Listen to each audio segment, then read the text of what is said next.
So we feel that Lululemon's strategies, they take advantage of industry opportunities in a number of ways. First, we think that their expansion efforts are going to be able to keep pace with growing industry demand.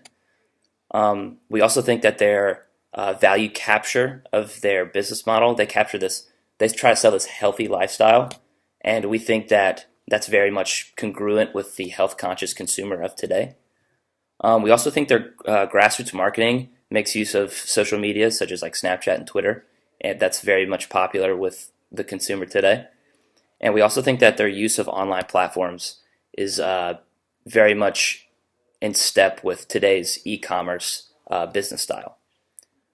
We do think that there are some potential adjustments that they can make to their strategies.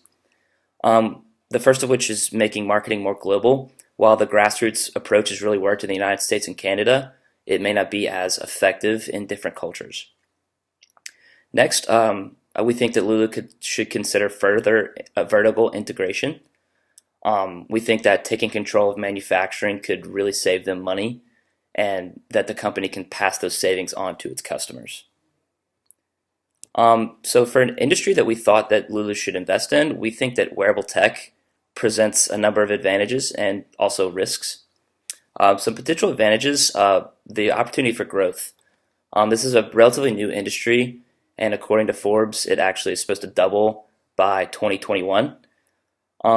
There's also a small market in terms of fitness clothing. There are companies like Under Armour and Adidas that are experimenting with smart footwear, but no one's really taken over the apparel market. So we think that they can make them an industry leader in that sense. Also, just the sheer amount of data that produces could be advantageous for analytical purposes.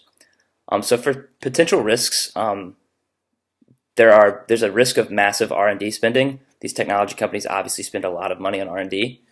We also think that the data facilities and the privacy and security concerns, with a lot of data comes the risk of a breach and the need for storage that also can cost a lot of money in the long run.